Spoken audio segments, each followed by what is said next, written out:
And we're back live with the second podcast during the week. As we said in the last one, we were going to do a Flyers season review today. But before we get on that, we're going to do a little recap of the draft lottery that happened last night and anything else we might think of.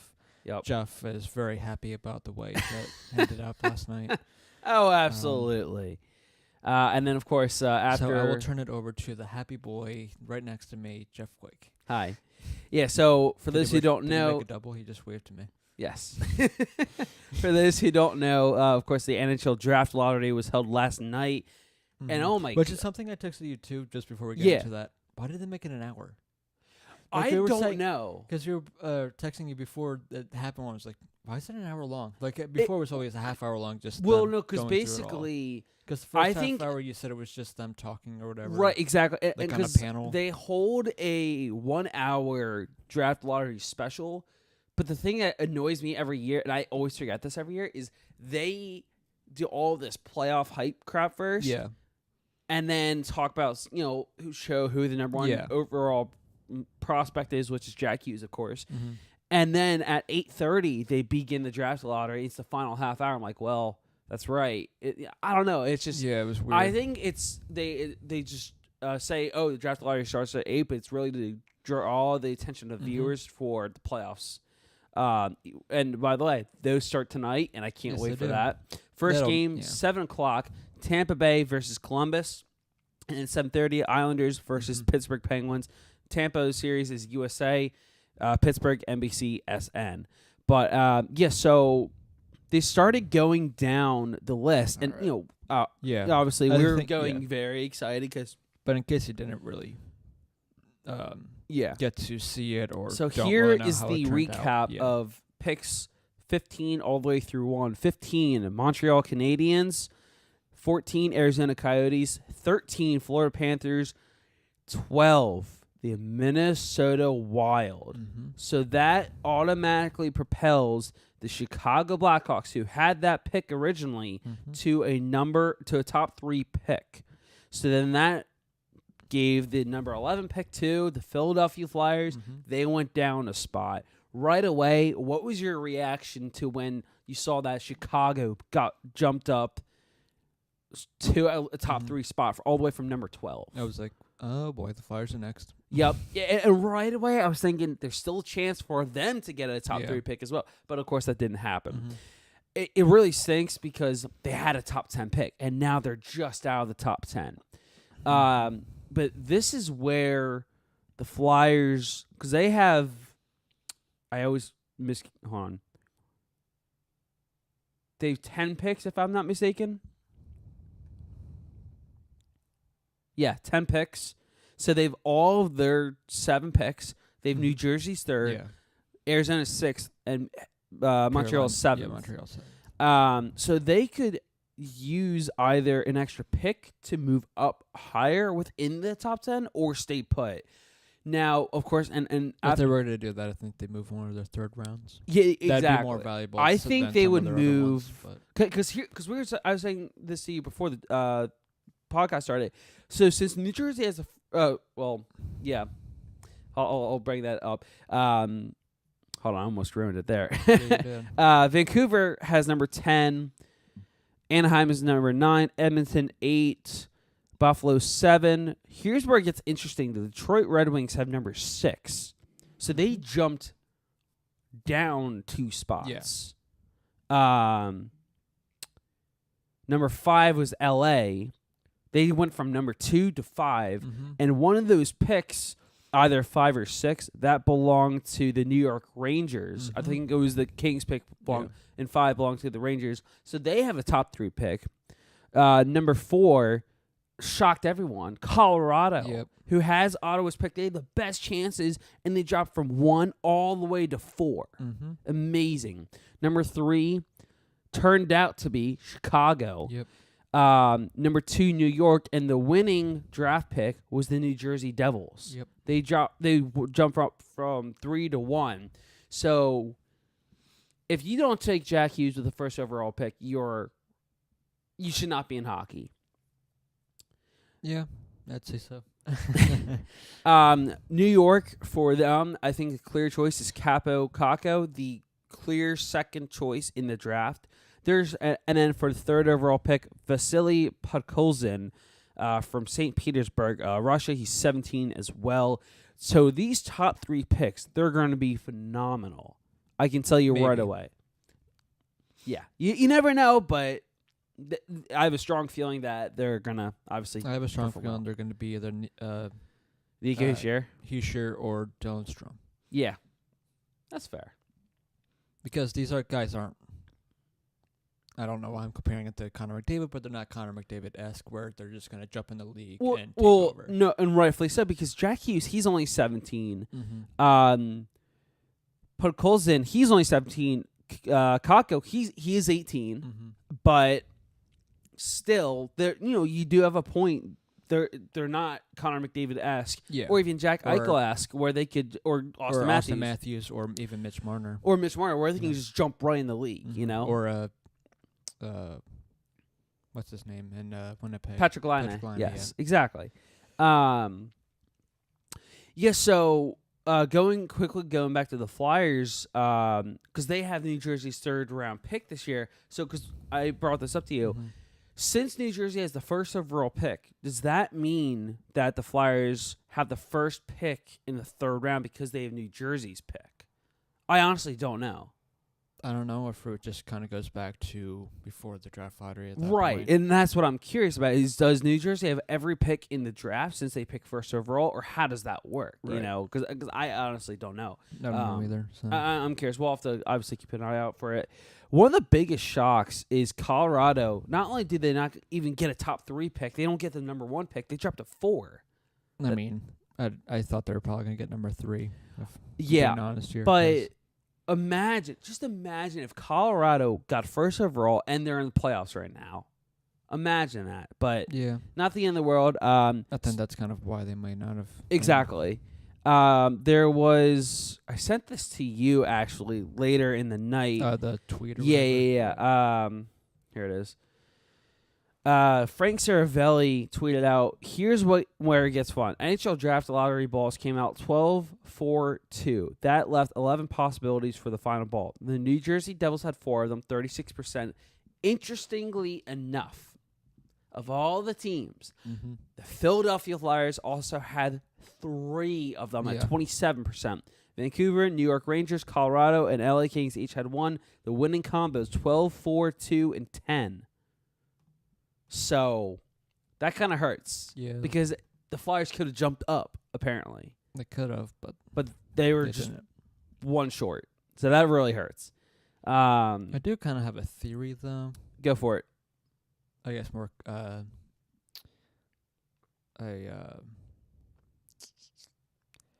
what's the word I'm thinking of right now? I lost it. You're good. So while you try to gather your thoughts, here are some of the other top picks in the draft.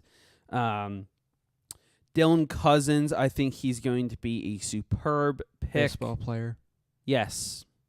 He also shares the name of the Lehigh Valley Iron Pigs center fielder who's doing very well. He had a grand slam the other day. He did.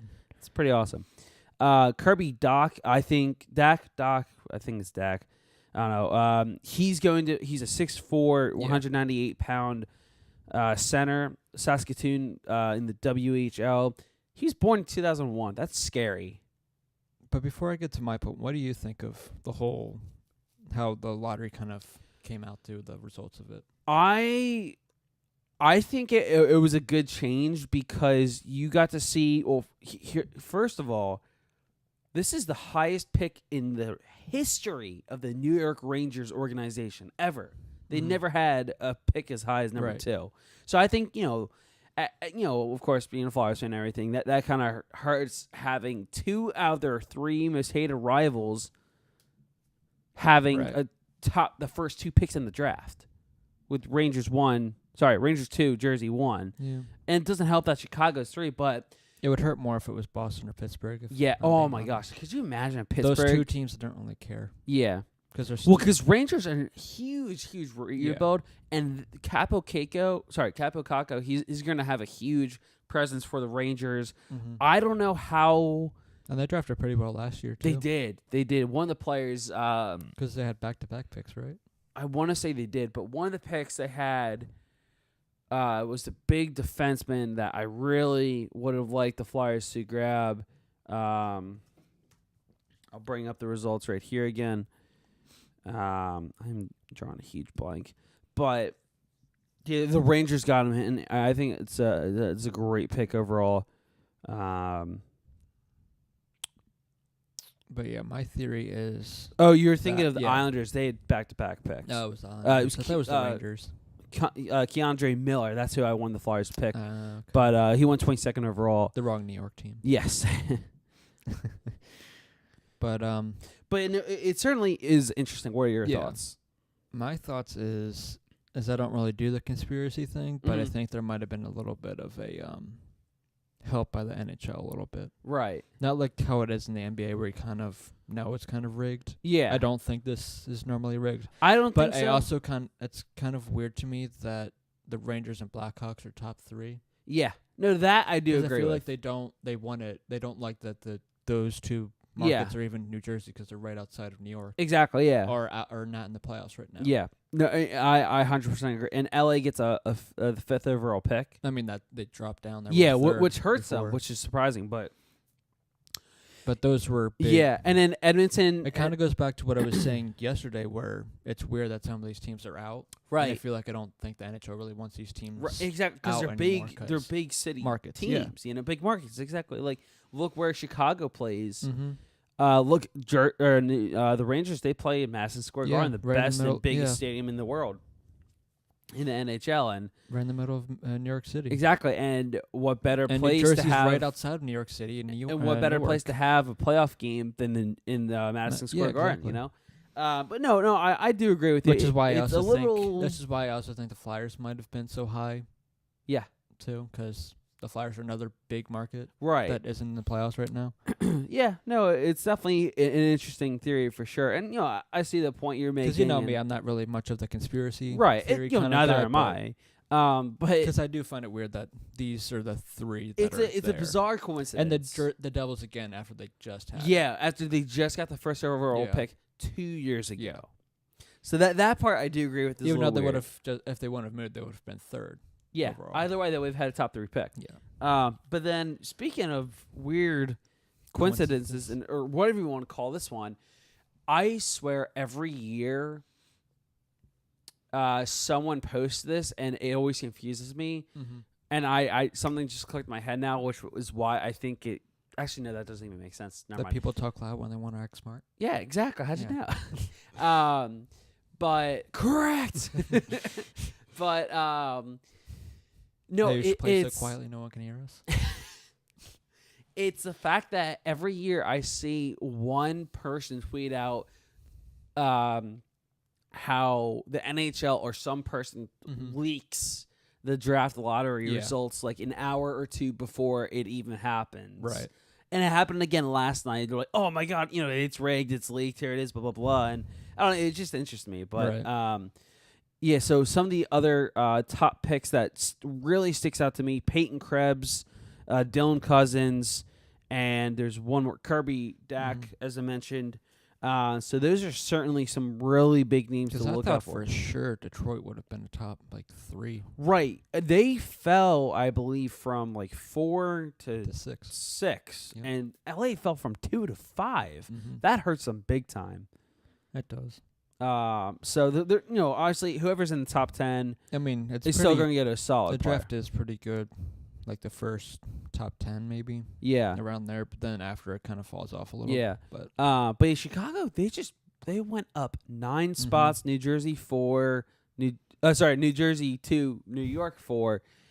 Colorado and LA both fell 3. Detroit, Buffalo 2, and then yeah, the only teams that stayed put are Montreal, Arizona, and Florida. Everyone else dropped down. I mean those 1. ones weren't really going to Surprises. move much, and if they were Right. going to move, it just would have been like 1, Right. or somebody would have moved back because Right. they were right there at the playoffs. Yeah. Outside So the playoffs. that's how that ended up. So Yeah. now there is a mock draft, not only in NHL.com, but for The Athletic. Yeah, there's going to be a bunch of them. Oh, 100%. We're just going to do who the Flyers take. Yeah. So we'll do The Athletics first. Charlie O'Connor, of course, who writes for The Athletic, who covers the Flyers. He has the Flyers taking Cole Caulfield, right winger, for the USHL, United States Training Development Program. 5'7", 157-pound right winger.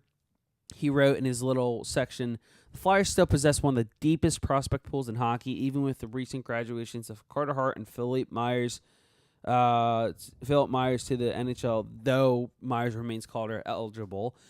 This gives them the ability to take a home run swing with their pick, and the dynamic Caulfield fits the bill. The primary concern, of course, is his size. He's 5'7" and even smaller than recent NHL success stories in Johnny Gaudreau, Alex DeBrincat. But Caulfield's a natural goal scorer, which is a player type for the Flyers have lacked for years. If he hits, he could be the flashy game breaker who perfectly complements all the young two-way forwards that former GM Ron Hextall added to the organization during his tenure. And then there's Corey Pronman. His take in Caulfield, the Flyers get a truly special goal-scoring talent. He may be 5'7", but his shot is one of the best I've ever seen. Caulfield is talented with the puck, but he's not an elite driver in terms of speed and skill for his size. So, in the NHL, he will need a playmaker.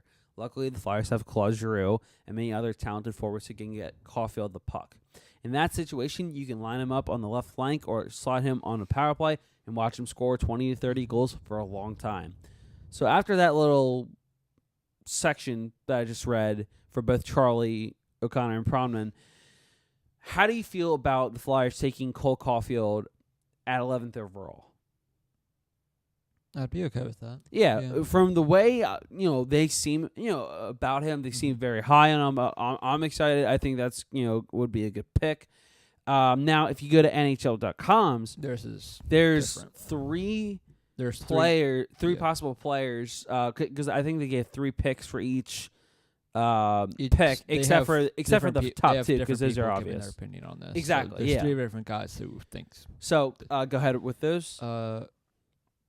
Kimmelman said Turcotte. I don't know how to spell it. I think it's Turcotte. Turcotte, yeah. Yeah. He's a center, and he says he would.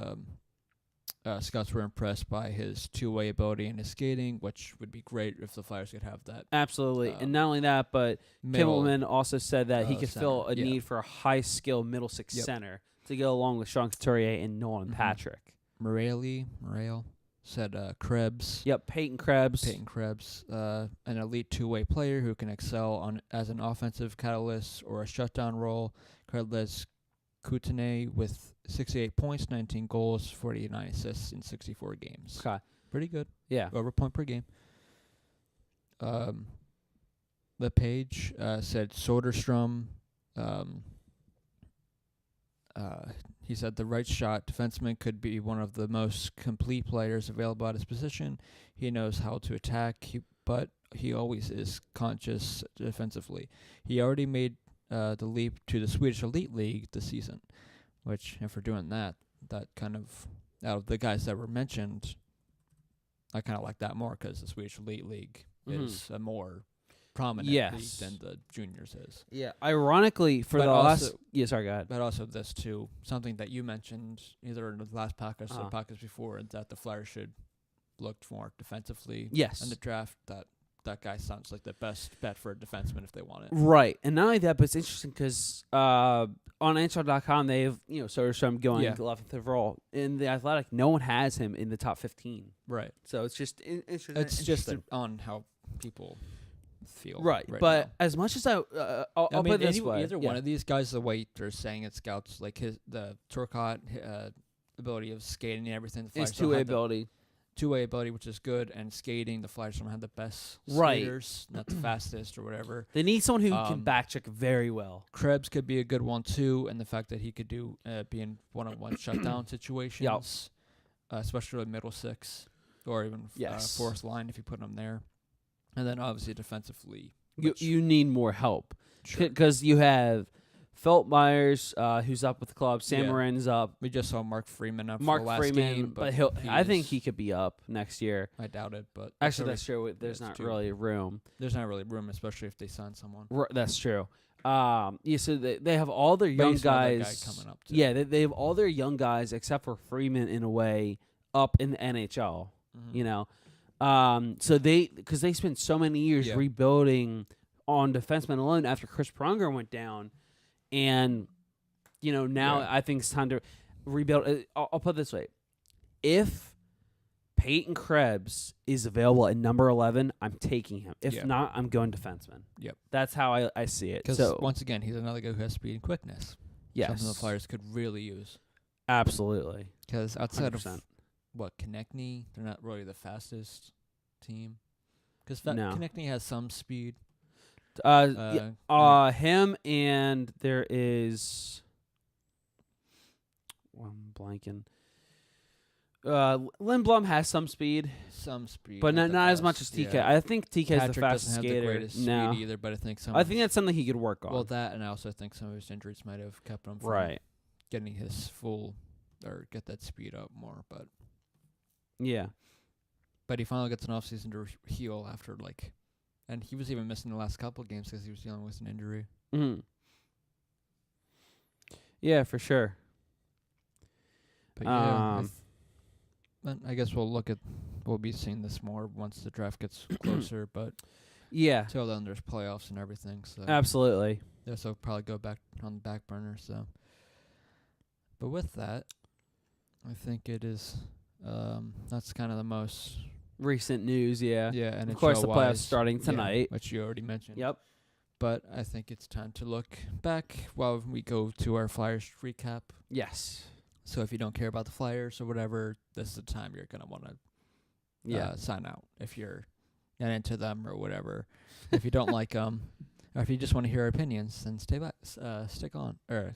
on. But we're first gonna do our look back at our season preview kind of predictions This that we is did. not going to be fun. No, but I was way off on rookie, but Oh, yeah. No, I was way off But, on some things. I was right on one thing though. The first thing I have on here is the Flyers' key to the season. I said Flyers depth defensively and healthy goaltending. Nice. The Flyers cannot repeat what happened at the end of last season with goaltending injuries. They played 8 goalies. What do you know? So but you they did find yeah. Carter Hart, and that I'm not worried about coming No, into the definitely season. not. No. But that was just my key to the season, which unfortunately happened again. yes. What was your key to the season? I was spot on with this one. The special teams needs a lot of work this year, but the addition of James Van Riemsdyk will certainly help the power play. I think it helps it a little bit because looking at JVR, he scored 8 power play goals, and he's tied for the team for most power play goals with Couturier for 8. So that helps. Power play points, he had 13.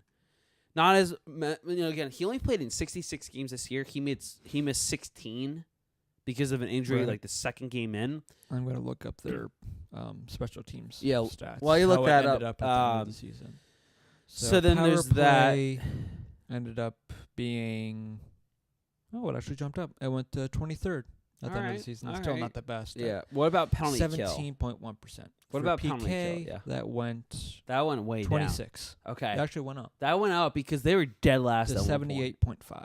Comparing this to the year before,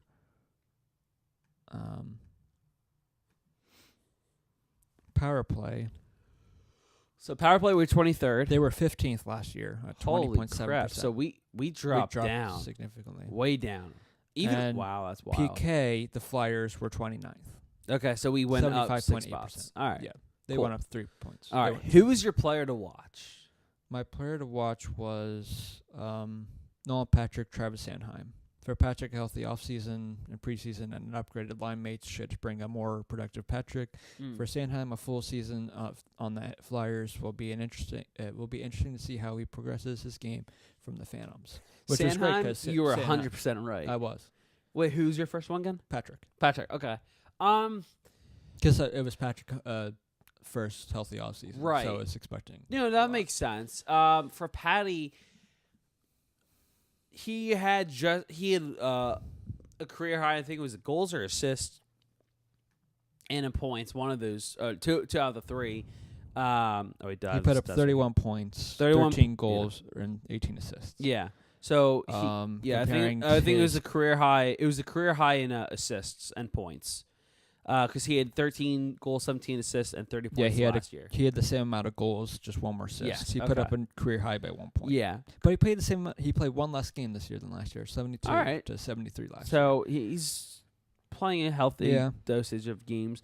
So here's my question. But here's the one thing you can say. That's consistent. Well, yeah, I was just going to say that, yeah.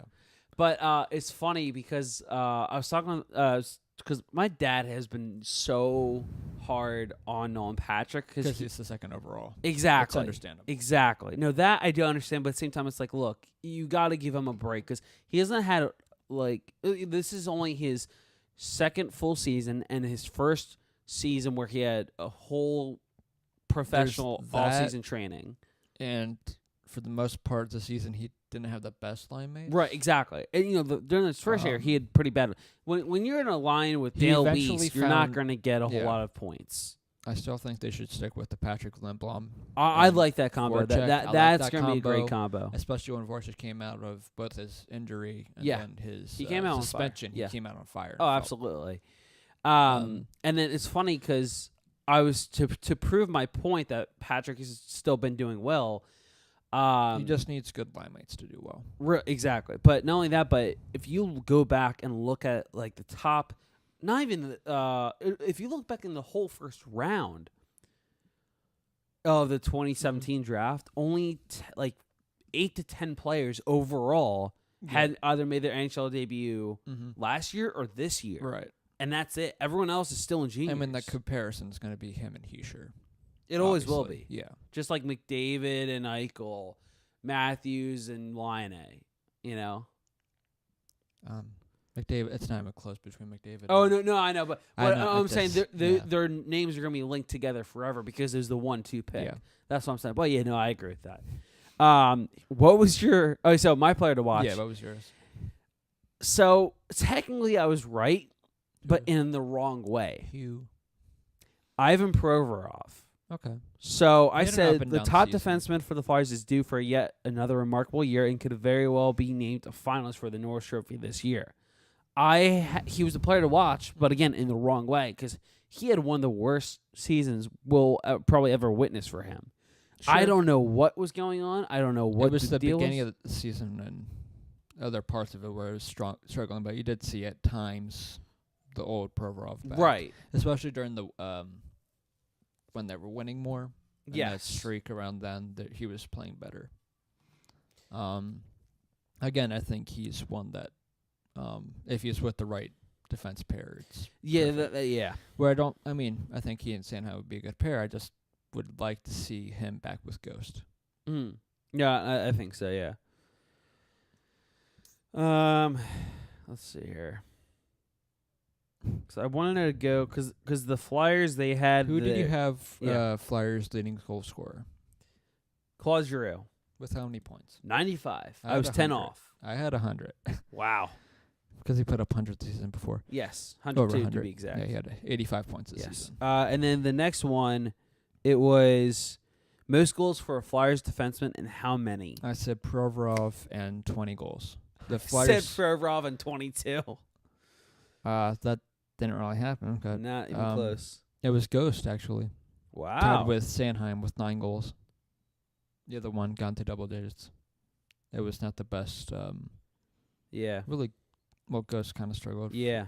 Too. But all right, here's one where I got this way off. Number of Flyers with double-digit goals. How many did you guess? Because I had the number of how many actually scored double-digit goals. I had 14. I had 19, and there's only 8 Flyers with double-digit goals. Yep. That hurts. Because I want to look at their season, the regular season last year, and how many Flyers actually had double-digit goals. 11. So 3 less than last year. Great. Leader in power play goals. I was close. Or technically, I was right because I said JVR. He was tied for first. Who'd you have? I said Simmons. I am sad. You hurt my soul. Yeah. Flyers final. I mean, it wasn't a really Mhm. that off to say Wayne Simmons either. Yeah. 'Cause that's his Flyers specialty. final penalty kill ranking. Where did they finish again? 23rd? 26. 26th. I was so close. I said 25th. So did I.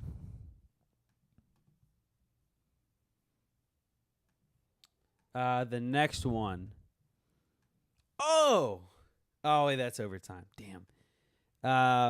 Okay, shootout losses for the Flyers. So the crazy thing is they had one shootout loss. Yeah, they were 26. Yeah, that was surprising to me. I looked at it as overtime losses total. Mhm. Well, overtime / shootout losses. I got that number right because that was 8, and I guessed 8 shootout losses, but they only I said lost 7. 1. You I said 7 okay. again because the season before they had 7. Yeah. Here's a very tricky one. So let me. I was off on Carter Hart's call up. I was gonna say. That's So the wait, 2019 season. when was the? When did you say? 2019 Oh season. wow. I said he wasn't going to start until the Yeah, following. that's what I was thinking. But I remember. I remember that I changed it at like the last second because I was like, I have a feeling that there might be a slight chance.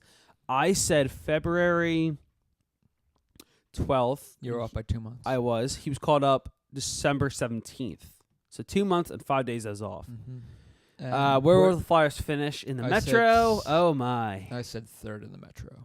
I was generous. I said 2nd. That was generous. I thought that was bold. Oh, to say wait, they were 2nd. Wow. Yeah, you're right. Sorry, that was very bold. I'm not awake right now. That was extremely bold when I said It was 2nd. bold. Yes, because I thought with the addition of James Van Riemsdyk, like that would really help their game. But I mean, technically it did. He was. yeah. They put up 41 points. So if the Flyers, all right. So honestly, the way the Metro was this year, 3 teams were in 100 points or more. 2 more teams, 99 points and 98 points. So I feel like in order to clinch a playoff spot anymore in the Metropolitan Division, you have to go 95, even 96 points or more every year. Yeah, something like that. It's unbelievable. Yeah. It really is. Well, let's look at the year before, how that... Because the Flyers, I think... They had 96, if not 98 last year. Okay. Maybe they had a. They had 98. They did have 98, yeah. It was And they finished 105, third in the Washington, Metro. and 100. So they're 2 points behind Pittsburgh. And then 7 Columbus behind had Washington. Because then Columbus had 97. And Wow. So New Jersey had in New Jersey in 97 97. as well, yeah. So honestly, the so cutoff mid-90s is probably going to be mid-90s is yeah. going to get you a playoff spot every year in the Metro. At least mid-90s. That's crazy. Or close. I did not click on Tampa Bay Lightning. Yeah, Tampa Bay just blew everybody out of the water. It's oh my god. They had 128 points. By the way, I was very close with my prediction for them. I tweeted at one point saying, obviously late in the season, Yep. but I think definitely like with a handful of games left, at least double digits in games left, maybe 12. I said Tampa's going to end up with 124 points. They ended up with 128. Mm-hmm. So it's pretty close there. I will say feel this, happy about that. But looking back towards the Flyers and their whole season, because that was all the preseason kind of Yeah, so that was preseason, yeah. predictions. So there's 2 players that kind of stand out at Yes. the beginning of the season when they were struggling. Sean Couturier, obviously, he was coming back from an injury. yeah. And Ivan Provorov, he struggled to start the season and majority of the season, too. Mm-hmm. But what did you... it was not the greatest of starts, if I'm not mistaken, for the Flyers. No, it wasn't.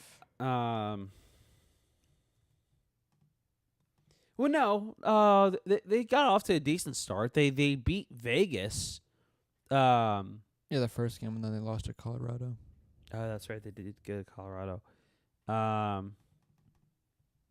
Yeah, they won, lost 2, then won. Okay, so you're right. In the first 10 games, Yeah. they went. That's right. They only had 4 wins. Yeah. Okay, so they're 4-6 and 0. Sorry. Yeah, 4-6 0. You're right. No, for some reason I thought they had a hot start, but clearly No, not they did because they. That's why Hextall and Haxel were kind of on the hot seat going in. Right. Because Well, they at least beat Hextall Vegas was, 5-2, and I think that shocked everybody.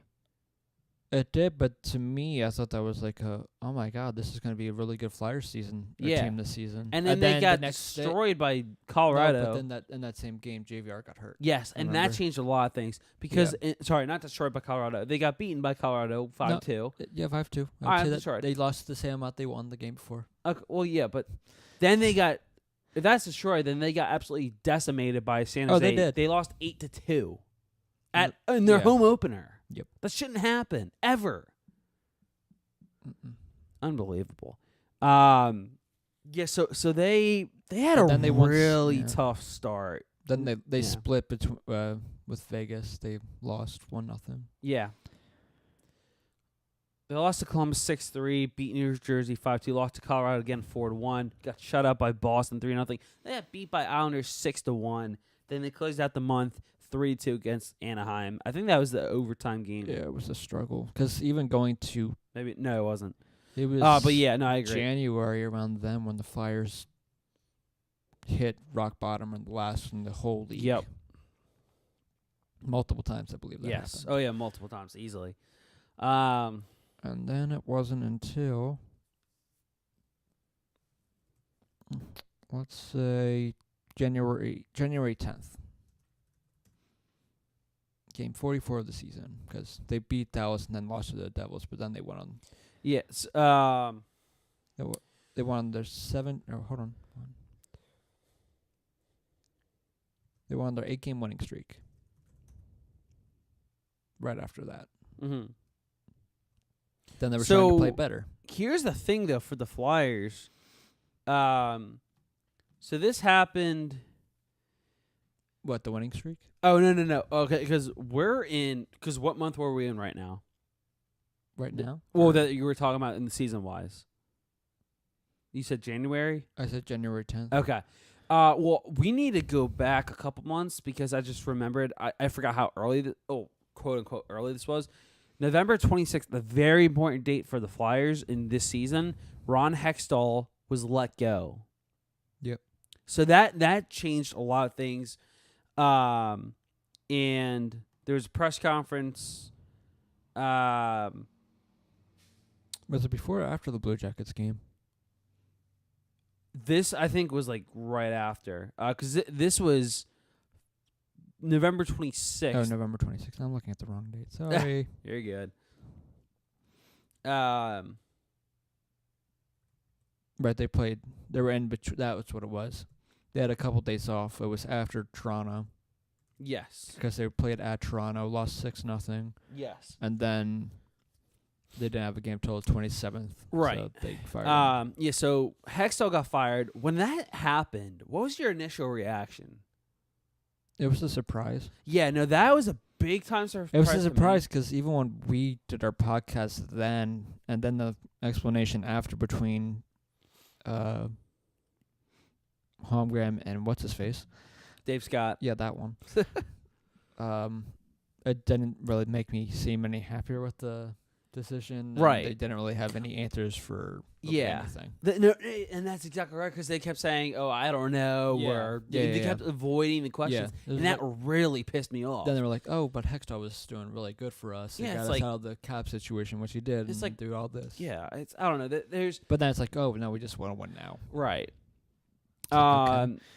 And then for me personally, which I get. Yeah. Now in hindsight, looking back, it makes sense now. Right, it does make sense because it turns out that Hextall. Well, at least for if you do say you want to fire him just because of this decisions not to make during the offseason. Yeah. Of improving your goaltending, doing all yes, that because stuff. he was confident in Michael Neuver and Brian Elliott as your goalie duo for the season. And obviously that it was not even close to working because they had 8 goaltenders. It was also right around around in November or whatever when he was fired, once Carter Hart started playing better for the Phantoms. He did. Because if you remember correctly, he struggled big time. And it wasn't until like near the end of November, early December when Carter Hart started playing a lot better for Lehigh Valley. And I think he might even have like a shutout streak going or something. It didn't last long, but then he started playing a lot better. And now that I'm thinking about it, I wonder if Ron Hextall's confidence, because I think this is when he brought up. Was he with McKenna or was that Fletcher? He was McKenna most likely. Maybe I don't know. No, he was what's his name? That's in Arizona now. Oh, Pickard, yeah. Yeah. Never mind. I was gonna say maybe he thought going in like, okay, if Harcut's healthy enough, I'm confident in like Elliott and Rover being a backup. But if Hart comes up and he's doing really well, then I'd probably be okay with it. But and that was the other thing is because Ron Hextall, he was criticized greatly for the fact that he wouldn't fire Dave Hextall. Right. He was criticized the fact that because he's a very patient guy, and I think honestly he's the last guy I'd ever expect for patience, because just looking at him, you have that presence of like, oh my, it's Ron Hextall, like holy crap, and not only that, but he seems like he's in a win now type of guy, but he's not. He's a very patient guy. He understood the situation he came into. Yes, as well. Exactly, and I think so. He knew that the Flyers core, if yes, you want to call him that, the main core that was the Giroux, Couturier's, and them, Voracek, and Simmons, that was good enough to make us to the playoffs. Yes, and these younger guys, they're good, but they still need some time. I agree. Which in the past has proven beneficial to them. Yes. But this time they just didn't want to wait for the patience anymore. Yeah, there's a lot of things that went into factor. Then you wonder if it's like the year before, if they don't fire Hextall, and do they just completely turn it around then? And then still go on like this winning streak or whatever. Right. I don't know. It's the whole thing. It's tough, but because the Flyers under Dave Hextall, Ron Hextall was very what's the word?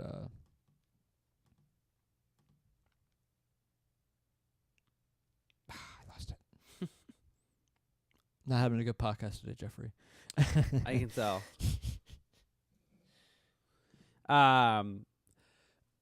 It's just, it's tough because then what you're talking about. December 17th, Dave Hextall finally gets fired. Yeah, and then there were we were talking about this the other day. There's rumors that, oh my God, now it's for like the next 2 Coach weeks Quenneville, or so. Joel Quenneville's coming in, and he's going to be the guy. And obviously that didn't happen, but and because once Chuck Fletcher came in, he originally because Calgary collapse. That's what happened. That was Chuck Fletcher's tipping point, essentially. Yeah, that's what it was. Because I think it was that and the whole road trip in general, because they lost 7-1 to Winnipeg, the 5-6 loss in overtime to Calgary, 4-1 to Edmonton, and 5-1 to Vancouver. None of those games were close, except for the Calgary game. And then Calgary, they lost 6-5 in overtime. Obviously, they had then a big Red Wings game, the 3-2 Red Wings game. That was Carter Hart's first debut. NHL game. Yep. Yeah, so literally in that series, 6 days later. Because that was when Stolarz got hurt, right? He did. Yeah. And so literally they didn't have a choice but to call up Carter Hart. So he made his NHL debut 6 days later in a 3-2 victory against the Detroit Red Wings. And then he had the Nashville Predators go up against, and he won again. He only gave up 1 goal. Remember? 2-1. I was at that game. It was awesome. I remember now. But yeah, a source close to the situation. Because then he Carter Hart took him a little while to start getting his grasp in the NHL because there was a little time when the Flyers struggled again. Because oh boy, I didn't even notice this. 1, 2, 3, 4, 5, 6, 7, 8. They won an 8-game losing streak. That's awesome. Oh, that's right. I remember that now. That started in the Florida trip. They lost 5-6 in overtime to Tampa Bay. And then they kept losing. Oh, yeah. But a source close... Oh, yeah, then they beat the Stars, lost to the Devils, and that's when they won their 8-game winning streak. That's right. Yeah. Because right around then is when the Flyers officially filled the last place. That's right. But yeah, a source close to the situation said that Hackstall wasn't initially going to be fired, but the head coach wanted a reassurance. There goes my ears. From his GM when he arrived at Flyer Skate Zone early that Monday morning when he did get fired. When that didn't happen, the two sides parted ways. We finally said our secret word, Jeffrey. Woo! It took a couple podcasts. It did. It finally happened. But it created an uncomfortable feeling again in the Flyers dressing room. And the Flyers players, they had nothing but great things to say about Dave Hackstall. And Scott Gordon all of a sudden got named the interim head coach. Which happens. You know. Who else would have been? Yeah. And... Because even when we were thinking of it, because I think that was when we did the podcast with Mitch, was right before Hackstall was fired. We did, yeah. And we were like, this is definitely going to happen. Right, exactly. It hasn't happened yet. It had to have. Because if that then we were didn't just happen... like, who's going to be the replacement? And we're like, I don't want it to be LePerriere. No. Not only that, but because there's also rumors saying, Joel Quenneville is going to be announced head coach. Because that came out from like Dave Isaac or someone like that. And it was done deal or something. I don't know how, but that just fell apart somehow, or whatever happened, and now maybe it was, and then the leak kind of went. I don't. Yeah, because it was right around that. Because if you remember correctly, right before Hextall, because under Hextall, there were never any leaks. Yeah, ever. Oh, I agree. The only way a news story broke was by the Flyers Twitter page tweeting that. Because remember when JVR signed, it was like the Flyers Twitter page just said the Flyers signed JVR. Yeah. It's like, oh. Awesome. Yeah, right. But once Chuck Fletcher took over, and that little time when Holmgren took over the GM responsibilities before they hired Fletcher, a lot of people got sources. Charlie O'Connor got sources, and everyone. Steph Driver from Steph Broad Driver Street was Hockey. another one that said they were going to hire Quenneville. She was the one who I think even broke the freaking Hackstall firing news. I'm like, how do you know this? Because they started getting leaks. Yeah. They started getting sources. It's amazing. And then, when did Fletcher's take over again? Fletcher, he took over... Was that before the end of the year? Oh, definitely. He was hired December 3rd. What? He was hired December 3rd? 2018.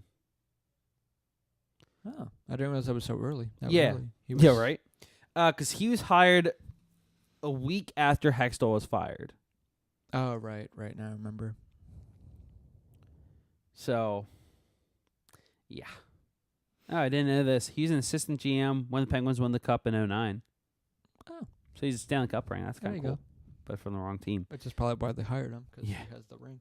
Yes. It's just that nothing else but the ring. Well, I mean, that's normally why people go for the guys that have rings. Damn it, Whitmer. You're not helping. Why do you think Florida wants Quenneville? Because he's 3. Yeah. Leave me alone. Now I'm losing my train of thought. Why do you think the Islanders want All right, I get it. Anyway. Why do you think the Maple Leafs won after Babcock? All right, I'm leaving. Bye.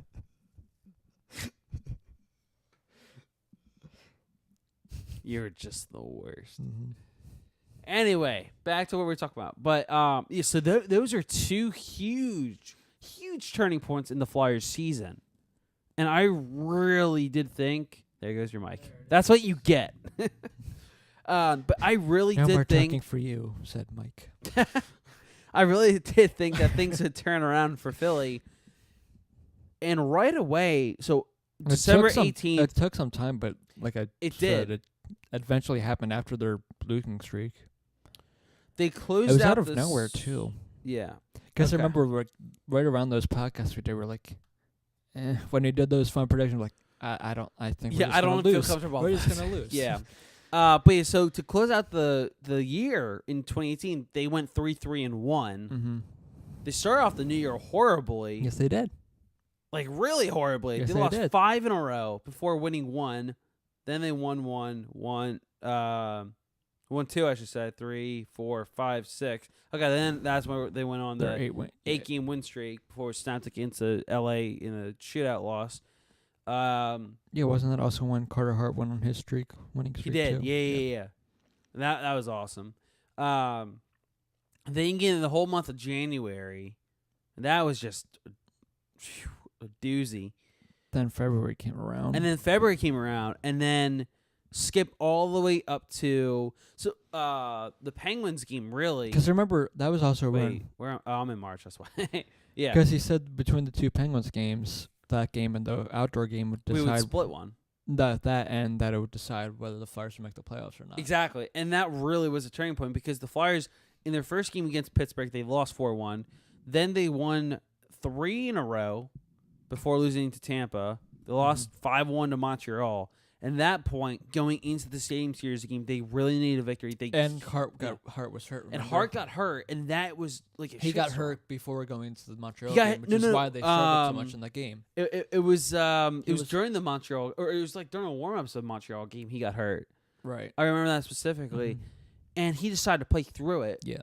Which I still think it was because of how they were using him that he should have had the game off. Well, the thing is but my thing is also he didn't tell anybody that he got hurt. Right. Like literally, Chuck Fletcher or Scott Gordon found out like a day before, or like almost like the morning of the Stadium Series game. He's like, "What the hell?" Right. But at the same time, if you're playing so many games in a row, it's only inevitable that you're gonna get hurt. Oh, we saw for it with sure. Steve Mason, we saw it with Elliott, we saw it with Hacksaw all the time, and Bruby. Yes, and that's why it's so frustrating for me to see like a young goalie or just any goalie really in this organization to play so many games, not get a rest, and like you're playing great the past 15, 20 games. I'm going to keep playing you till you play the hot hand. The ground. Yeah, no, that I get, but the fact is, and obviously Hart's not going to want to come out of the game. Right. He's not that kind of person. Exactly. Yeah, so. and it's like, all right. And it was also, and then eventually you're gonna run yourself. It was right around this time where Elliott was just coming back too. Yes. And right after that Penguins game, we traded for Talbot. No, that was before. Because he was the backup that game. I thought the trade deadline was after the. It was, but that was the Simmons game. trade. Oh right. But and of course we'll break that down and everything. But no wait, I already have Cat Friendly up. Yes, you do. Yeah, because going back. Why is that? Okay, for some reason it's This is so weird. It skips from 1992 all the way to 2019. I don't know why. Anyway, yeah, because it happened 9 days before the deadline. February 16th, Anthony Sollers 1-for-1 for Cam Talbot. Yeah. Also, I will give Chuck Fletcher a lot of credit. He got rid of Dale Weiss and Christian Folan in the same deal. They got David Schlumko and Byron Freese, who are in the minors. That's fine. Then he also brought Laterra down to the minors too earlier. Yeah, and that was big. He traded Taylor Lear for Justin Bailey, and Bailey, he did his fair share of fighting for a roster spot. And then going down, coming up, going down, coming up. Yeah. Oh my God. Yeah. Poor guy. But then in February, the big trade happens where it's getting down to the wire, 3:00, and everyone's like, Flyers still haven't made the deal, and we were on when it happened. We were on, and that was wild. And before we knew it, yeah, Wayne Simmons to the Nashville Predators for Ryan Hartman, a 2020 conditional 4th round pick. It feels like we did that podcast yesterday. It really does. And that conditional 4th round pick words. The 4th round pick upgrades to a 2020 3rd round pick if Nashville wins one round in this year's playoffs. And by the way, they're playing the Dallas Stars. So as long as they beat the Stars in this round, that 2020 24th round pick becomes a 2020 third round pick. Mm-hmm. So I'm content with that. Mm-hmm. So yeah, Right. but I mean, that trade has had mixed reviews. it did, and I get it, but I think Fletcher. I still think it's kind of like the Morgan Frost trade yeah, when we got Laterra. Yeah, and that because you just people don't keep know until thinking- who you draft. right, exactly. If Because there's someone good at the third, I mean, it's completely different because it's not first round; it's Right. third round, right? Or is it fourth round that could go third round? But still, if you could find someone that can. I mean, it's no longer Hextall, so I don't know how Fletcher looks yeah, or what he's going to be looking for in the draft. So, right. so if you could find Sebastian Aho in the third round, That would be awesome. that'd be great. And then I wouldn't mind the trade as much. But right now, it's not my favorite trade.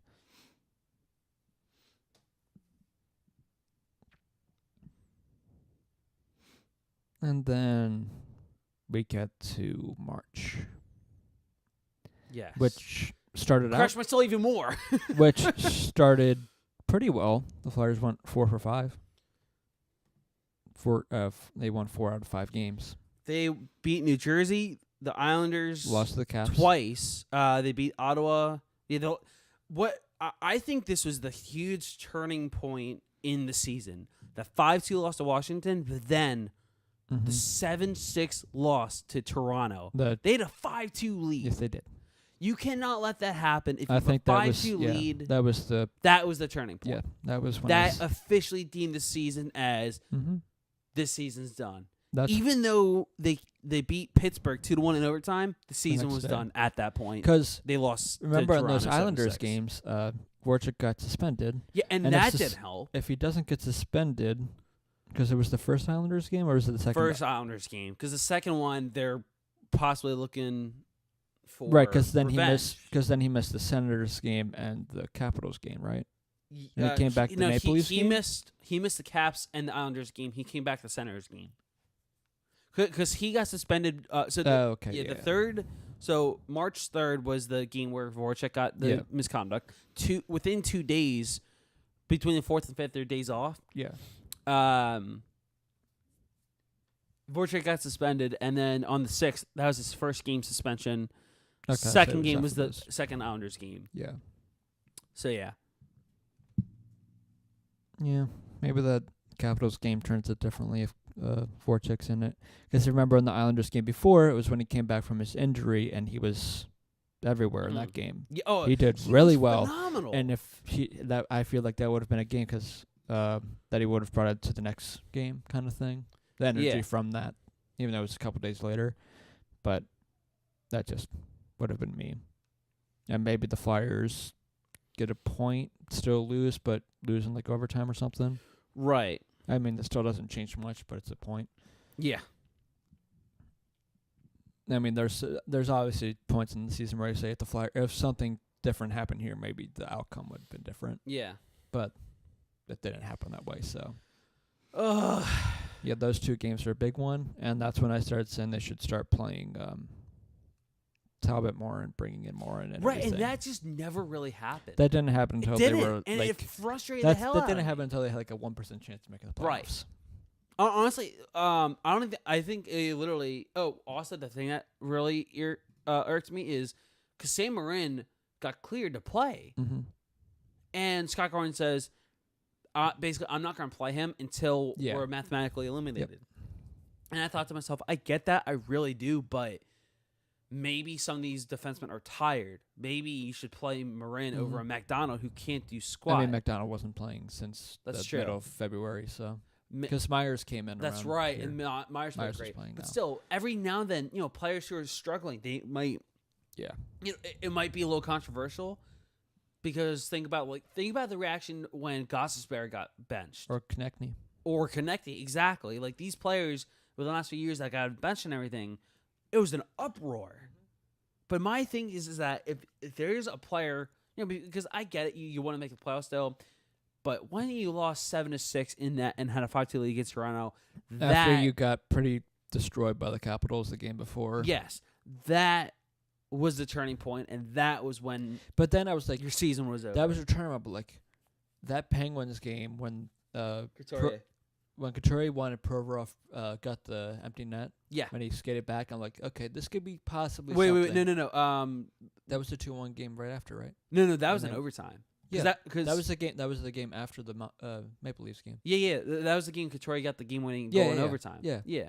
And remember, yeah. I thought that could have been something that could possibly bounce them back out of it. I also thought the same thing in the loss to the Islanders, where the officiating wasn't going in their favor and all the bounces were going away. And if the Flyers were able to come back, I thought that would have been another thing. But neither one of those things really happened. Right. So this is what happened. Yeah, it was frustrating. It really was. Because I was thinking to myself when I was watching the game, I was like, if the Flyers can somehow pull this off and come back and win when they have looked terrible and nothing's really gone in their favor in this game, then they could possibly make the playoffs. But that didn't happen. But then the next night they got, they lost to the Capitals again. Yeah. That just hurt. Mm-hmm.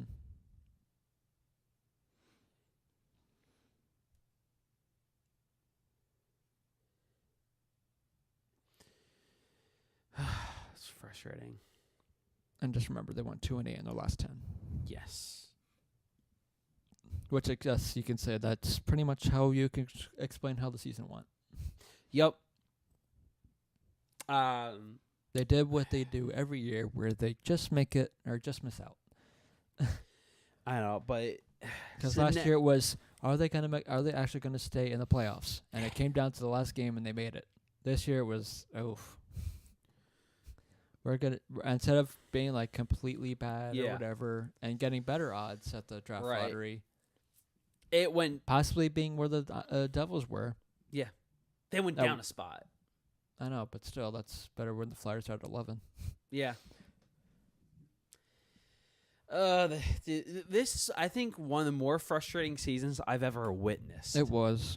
It really was, because the 8 goaltenders, that was a draw. And I always made the joke, we're going for 10. Yeah. We're going for 10. We're going for it. It didn't happen. And then, because I keep forgetting, Laine played one game. Laine played one game, and it was the Winnipeg game when they got destroyed. Oh, my gosh, that's right. Laine played that one game and never played again. And I don't think you can play another game for the Flyers. Yeah, just... Oh, and Sandstrom news. He's joining the team next week. I know, and I can't wait for that. Oh, by the way, want to hear... So, I feel so bad for Lehigh Valley, but they're most likely not going to make the playoffs. Here's how little their chances are. There was a thing that... Charlie? No. Oh, wait. Tony? I was thinking Tony, but for some reason I thought it was Charlie. No, it is Tony. Thank you. The Phantoms' win moves them to within 4 points of fourth place Providence, who they will face Friday night in Rhode Island. The only way the Phantoms can make the playoffs is with back-to-back wins to end the season, coupled with 3 straight losses by the Providence Bruins this weekend. And the Phantoms would also need to make up a 26-goal deficit in goal differential to make the most miraculous postseason appearance on the 4th tiebreaker you'll probably ever see in the history of sports. 26-goal differential. That's absurd. So they're essentially out. That's better odds than the Flyers to make it. You're not wrong there. Okay, so now... But, I want to kind of look at individual players on a whole throughout the season. Yes, no, absolutely, yeah. But first I want to look at coaching, and then, I just kind of want to look at because there's Scott Gordon. Yes, and then we can go to the. So I'll players. put I'll put it this way, because there's not really, unfortunately, a whole lot about the draft we can talk about. Because let's be honest, I know both of us don't know a whole lot outside the top 10. So we can kind of avoid this draft, unfortunately, because I need to do a lot of for once. I keep saying that every year. I'm like, I need to do a lot of research, but now you can't because the Flyers are out. Yes, yeah. Anyway, So, first let's definitely start with The coach. the Scott coach, Gordon. Scott Gordon. He was up and down. Started off slowly, then had the good January, Wow. January to He coached a majority of the season. early He coached March. 51 Yeah. games. But to me, I think those last 10 or last half of March is why I don't think he should come back. Because you see that your team is not playing well because they're bummed that they just missed the playoffs. And the person who's supposed to try to get those people out of it, you'd think, would be your head coach. Yes. He didn't do much there because none of those games the Flyers looked great in. Yeah. Even in the 5-4 win and shootout, they just didn't look great. It's so frustrating. Just because that's one of those things where, when everyone's kind of down and everyone's asking the same questions, oh, how do you feel? How do you come back from this? Everyone's really pissed off and everything. Voracek mostly was pissed. And it was sharing his anger with it. Everyone else was just giving the same answers all the time that you would normally hear. But you think the person, other than maybe your captains or whatever, like Giroux, the Couturier, Voracek, your captains, the leaders, the coaches, and everything would be the ones that kind of would help you get out of it or find some way to preserve this season, preserve wanting to play. And I feel like Scott Gordon didn't do much for me to say that. Right. I think he shouldn't have come back. But that's just my opinion. Yeah. So here's his coaching record for this season as an interim head coach. 51 games coached, 25, 22, and 4. Gaining 54 points in the process. Obviously did not make the playoffs. Like you said, he had his ups and downs and everything. If you're going to combine the losses, you want 25 and 26. Yeah, and that just doesn't look pretty. It really doesn't. I mean, he was already under 500 before I coming know, in. and just I'm kind of torn because I really liked Scott Gordon. I loved what he did with Lehigh Valley, and I loved what he did with the young players this year, and he helped Lawton turn his game more around. Not only that, but looking at stats, I was going to say Scott Lawton had 32 points. Lindblom had 33 I points. would say Lindblom more than Lawton. Yeah. Because Lawton for at sure. the beginning of the season was doing Sanheim well too. had 35 points. Not even looking at points in general. Yeah. But Sanheim played amazing on defense. Gudas was your best defenseman all year long. At Phil Myers. Look how great he blocked. The potential on Phil Myers. He still made his rookie mistakes and everything. Of course, but that's going to happen. That's going to happen, but you saw the potential in what Phil Myers Exactly. brings. And you saw also some of his confidence, too, of many times coming in and pinching in the offensive zone. Yeah, so it's but I like Scott Gordon a lot. He's going to be a strong candidate. I don't think, unfortunately, that they'll go back to him. Here's my question. If they don't make him their full-time head coach, do you think another team will pick him up as their head coach? Or will he somehow return back to Lehigh Valley? If Craig Berube could find a team, even though it's interim, I think he could find a team. That's fair. I'm not saying that Gordon's not a bad coach. He was good. Right. He was pretty solid. I think if you have a young enough team, maybe. Just because he's shown that he's pretty good. I would with like to young see players. Florida go after Gordon, but that didn't happen because they got Quenneville. Yeah. So maybe Buffalo. I don't know. Buffalo would be doubt it. interesting. Well, actually, speaking of Buffalo, because I saw this. Okay, this is. Oh, so for some coaches, so Bruce Boudreau, he will return as coach of the Wild next season. Fenton confirms. So there's that. So he's off the list. If anyone were to go get him,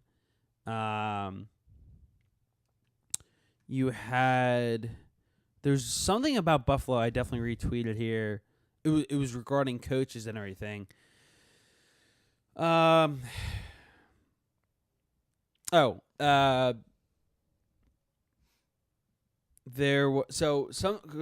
First and foremost, so here are some of the top picks in my opinion that the Flyers could look at. So of course Scott Gordon. There is Dave Tippett, who is currently senior advisor for Seattle's team. I don't think they're coming in 2021, 2022. Probably not. Yeah, Mike Yeo, I highly doubt. The last team coach was St. Louis Blues. And that was when they were really bad. Exactly. Bruce Boudreau, off the list, of course. Yeah. Bruce signed with Minnesota. Alain Vigneault, how do you feel about him? Former, obviously, New York Rangers, former Vancouver Canucks head coach. As much as because he was around when the Rangers were close, right? He took him to the finals in 2014. And then he got fired like 2016, 2017. Yeah, I guess I wouldn't really. Because I was thinking to myself, if you're looking at guys with some resume or whatever, that he would be a solid one. I would say him. I would say Guy Boucher, just because. Yes, Guy Boucher. I think he was a solid coach. Something about him. He somehow kept the Senators together. Yes. So here's another name for you, Todd McClellan. Okay. I liked him in San Jose. So he did great in San Jose. Then he went to Edmonton where he didn't do so great. The last one, he's an AHL head coach, Sheldon Keefe. So it's interesting because Mike Johnston of Sportsnet wrote an article recently in March 16th of this year.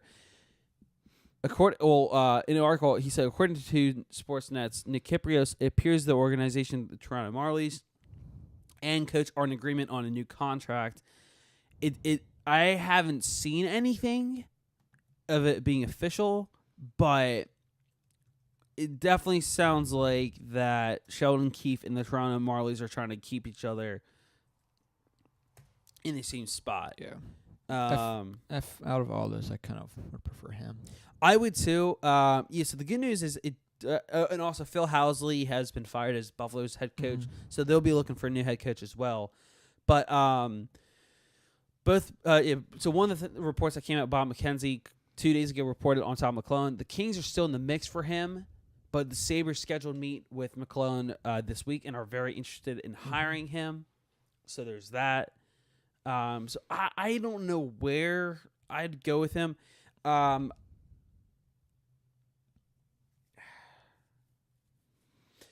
I think so. I think Scott Gordon, he's getting a little bit of a bad rap. It's not like he did horrible. Like, he didn't do great. He didn't do horrible. I think he did solid.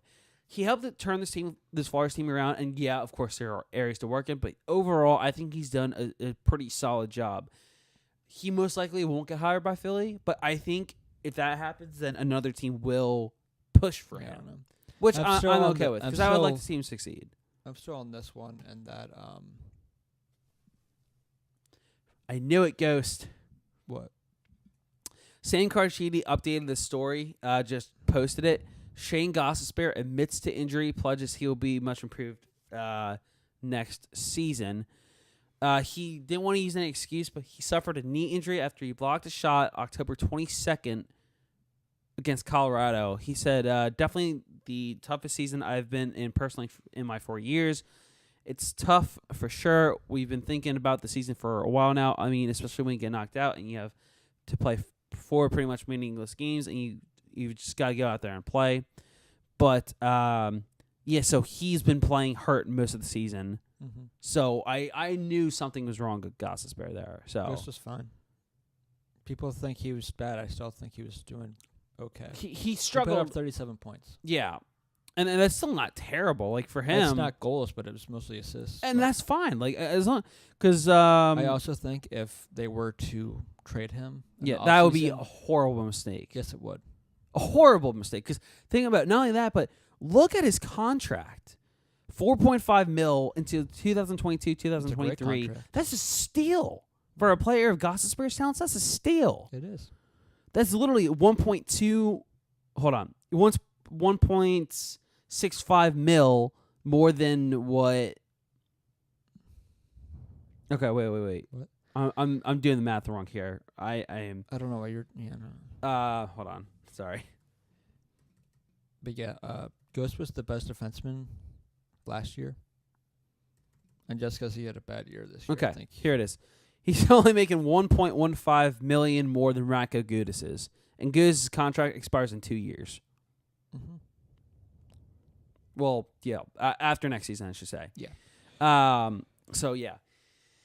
But it's certainly, yeah. It's Also, I think if you lose Ghost, your power play is going to struggle greatly. Oh, I agree, big time. Because as much as Sanheim's a good defenseman.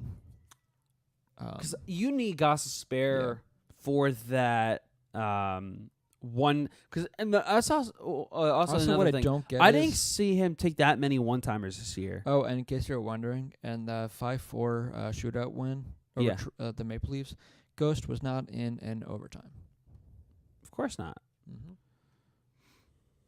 Which is his specialty. Yes. Other than power play and everything. That's where his strength is. That's why you play him in overtime. Yes.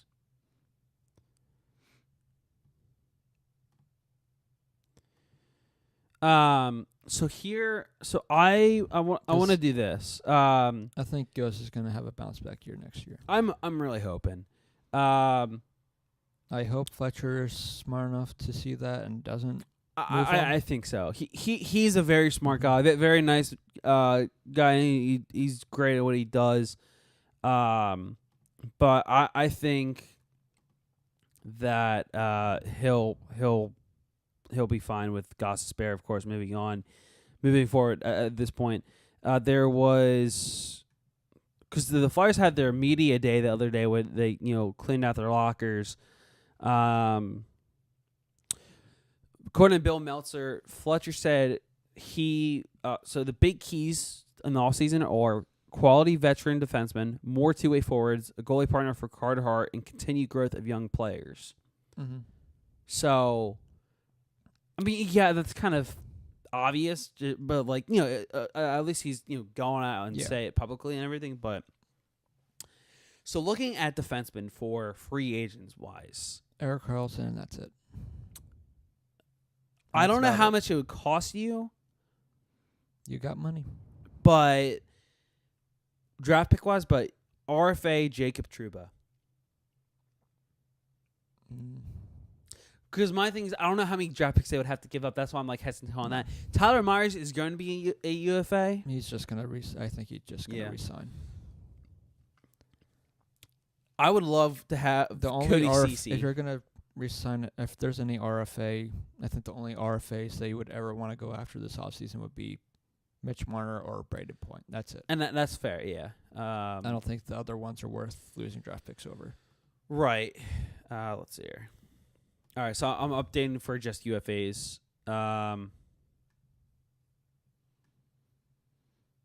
Which we also looked up the other day, too. So. Yes. Because honestly, I wouldn't mind seeing if somehow you were able to get Pavelski. That would be good. That would be awesome. But again, I think you might just be resigning. Again, like I've said before, Duchesne I think would help the Flyers center depth or get a third or move. You can move Patrick to the third line center, and I guess possibly put him with Hartman and. There's not that many free agents that I'm loving. Yeah, there's not which it sucks because the only one that more of a depth move that I would like players or Derek Brassard. That's three players then. Him, Carl Hagelin, and possibly Brian Boyle. Maybe. Brock Nelson, I would love. I think he's a great player. I don't know if the Islanders would be willing to let him go so easily. I doubt it because he's part of that core. Matt Duchene, what are the chances of him landing in free agency? He's probably going to ask for a lot of money, but I don't know if he would get it. So how much money would you be willing to give him? $5 million, maybe.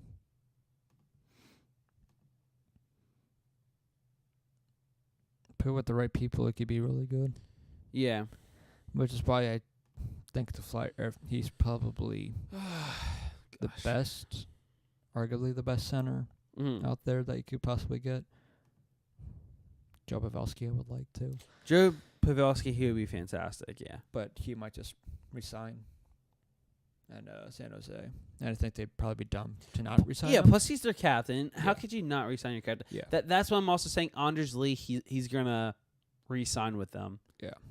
So I think he would be, unless maybe Spezza, but he's not my favorite either. I think he's too old of a player for the, because if I'm the Flyers, if I'm Chuck Fletcher, I want to go for a younger guy who's still in his prime right now. I'll give you 3 people that I think the Flyers should make a push for. Yeah, Erik Karlsson. Yep. Because I think they need defense. He's still relatively young, and let's face it, he's the best defenseman in the game. He's relatively young, and arguably, but he could also help the younger guys. Exactly. Plus, that'd be sweet to see him. Duchesne, because I think he could help. I think Matt Duchesne, depth-wise, your center. Yep. And Jeff Skinner. Yeah, that's my other thing is I would love to have Jeff Skinner or Matt Duchesne, but I think the Flyers' best chances are grabbing Duchesne. Skinner, I don't know if anyone will be able to grab him because I think Buffalo's going to be. Well, let me bring up their cap issues or. I don't even know if they have cap issues. Probably $2.8 million. Okay, so they kind of do, but so Skinner's $5.72 million. Pominville's $5.6. But he's 36. He's gonna get a lot less. Yeah, Gergensen's $1.6. Johan Larsson $1.47. They also Jake McCabe $1.6. Matt Molson is also $3.975. His contract's they're gonna lose Matt Molson's, and that's nearly $4 million. By history, Ville Leno. Oh, Ville. Because, you give him that huge contract for no reason. Yep. So my thing, they're going to do, because they're going to be strong on Jeff Skinner. Yeah, no, well, not only that, but they have the 8th, no, shoot, I already forget it. 8th or 9th overall pick. If not 7th for Buffalo. And the Flyers have a little over $8.5 million in cap space. They have the money to 7th overall for Buffalo, and they're going to get a very good player there. They have a good amount of money to spend. Philly? Mm-hmm. Oh, absolutely. And they can, because again, so you can sign some of your guys to reasonable good contracts. Provorov and his end of season interview, he just said he would want to stay. So he says he doesn't see any problem signing here. So I think Sanheim will get not as much as Provorov just because. Yeah. All right, between Jori Lehtera and Michael Neuvert, that's $6.17 million combined of cap space right there. If you buy out Dale Weiss, sorry, not Dale Weiss. Wow, Andrew McDonald. Thank you, Andrew McDonald. And then you either bury Schlumpko. That's 11.17. Yeah. And I don't know what you do with Schlumpko if you buy out him too. I'd leave him in minors. I don't have a problem with him. And then Talbot. All right, so here's what I think. I think Elliott's going to be gone. So that's Talbot would be the backup. Exactly. So that's another 2. I am the opposite of that one. 0.75. I think it's going to be Elliott. But my thing is I think if they get rid of Elliott, Talbot will get obviously a less contract, like a similar contract to what Elliott's right now. But if they give if they get rid of Elliott, so this is how much more cap space they will gain if they get rid of Brian Elliott, Michael Neuvert, Jori Lehtera, buy out Andrew McDonald, and $13.92 million. On top of the $8.69 million. Mm-hmm.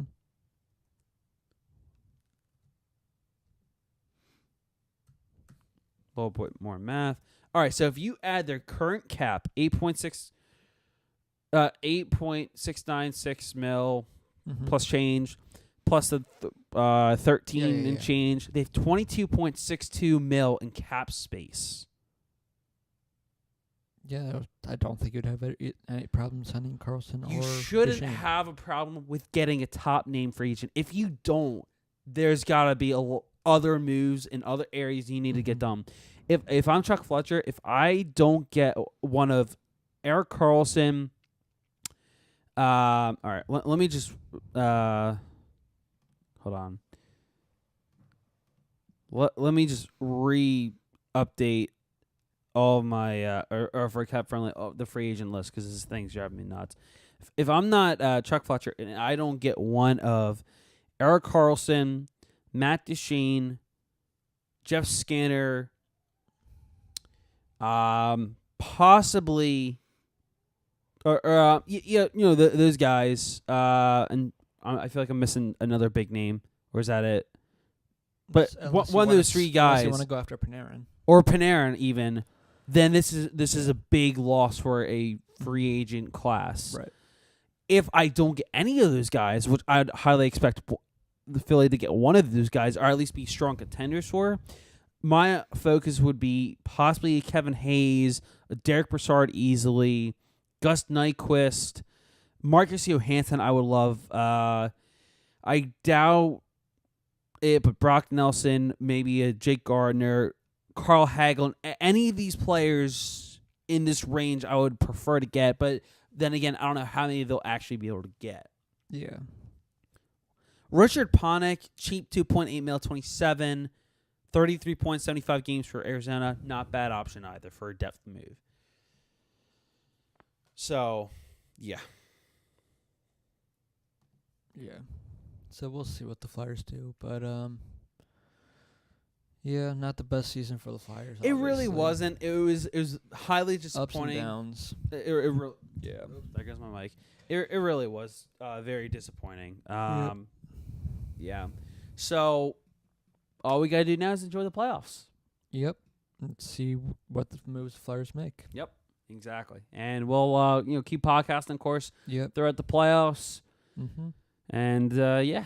Yeah, we'll see you.